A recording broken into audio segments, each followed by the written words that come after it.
Thank you, Mr. Speaker, and it's certainly an honor to rise and speak on behalf of the good people of Okanagan, Lake West, South Kelowna. And I also am pleased to inform you that I will be sharing my time, Mr. Speaker, with the honourable member for Calgary-Mindapore. Now, Mr. Speaker, I've been fortunate to have spent enough time in this place to have sat on both sides of this House, which I consider a great honour. And over my time in this place, I've witnessed great many bills come and go. Some of it make it to royal assent, and others not, for a variety of different reasons.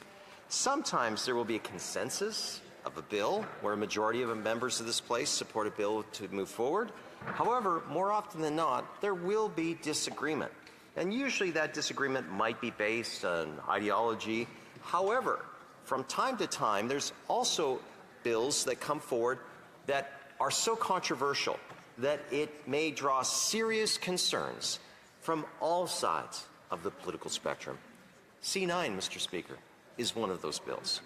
And as we were reminded yesterday in this place, in the speech from the member for Elgin St. Thomas, London South, C-9 has raised serious concerns from the Canadian Civil Liberties Association, the Canadian Constitution Foundation, the Rabbinical Council of Toronto, the National Council of Canadian Muslims, the United Church of Canada, the Canadian Conference of Catholic Bishops, the Primate of the Anglican Church of Canada, and the Evangelical Fellowship of Canada and EGAL Canada.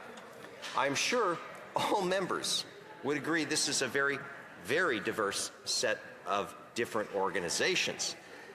That one single bill could unite so many of these different groups and organizations to raise very serious concerns, should be an alarm bell for every member of this place. And even more so, as some of these groups and organizations are intended to be better protected by this bill. They are also sending a strong message to all of us.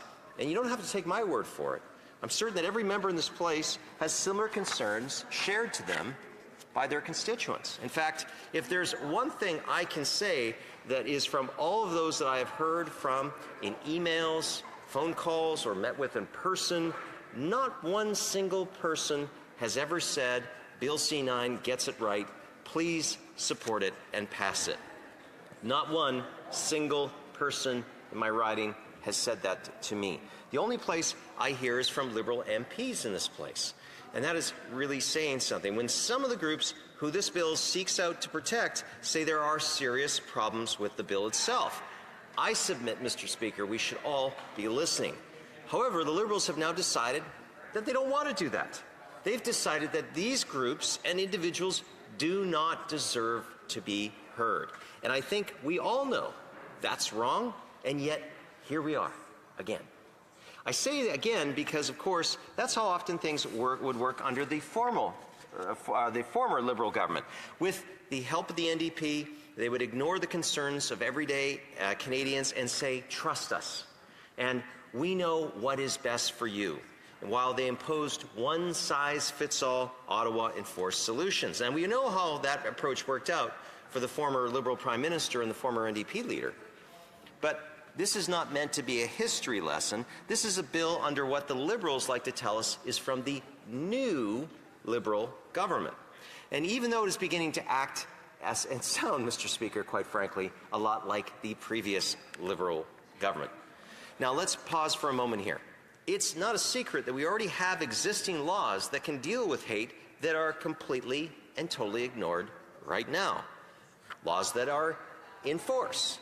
When those groups, and lately it's often Jewish Canadians, look to government for leadership, they aren't getting answers or accountability or action.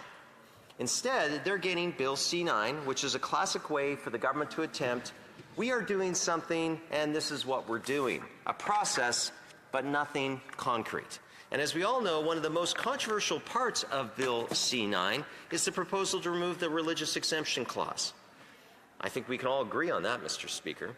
However, exemptions for, and I quote, legitimate purposes such as educational, artistic, or journalistic purposes would not be captured by this offense, end quote. So in other words, there is a recognition in this proposed legislation for exemptions, just no longer for religious reasons, despite charter protections to the contrary. Now, I know Liberals will say that's not who we mean to target by targeting the religious exemption for elimination. And for the purposes of this debate, suppose we were to give those Liberals the benefit of the doubt. Now, the problem is, Mr. Speaker, what the Liberals intend to happen in this proposed bill may not be actually what ends up happening once it becomes law. Now, when Liberals changed the criminal code in provisions around bail, I'm certain they didn't intend for those charges or those changes to result in massive increase in serious crimes. And yet, that is precisely what occurred as prolific offenders get the benefit of the doubt and are back on the street again on bail instead of being in jail. The principle of restraint, Mr. Speaker, a principle which has created a big problem.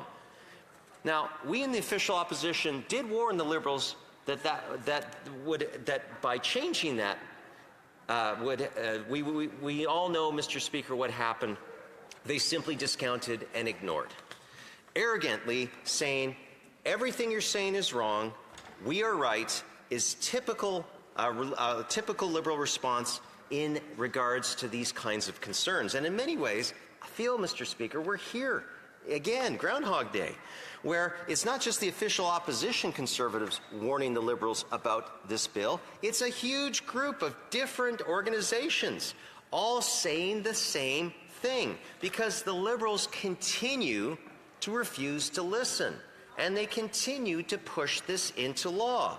And then it's out of our hands as members of Parliament. Once that happens, Mr. Speaker, it's in our communities.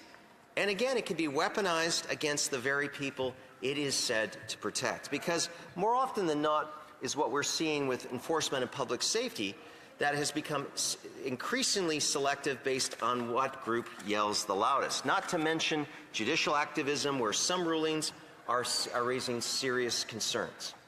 Now, this is our current environment when it comes to enforcement, prosecution, and sentencing. This is creating more division, and I would submit a less tolerant attitude among many Canadians. Targeting faith, even though the stated intent is not to do so, will carry serious consequences and repercussions. And keep in mind, it's the very groups and organizations who this bill is supposed to be trying to protect that are sounding the alarm bell on this.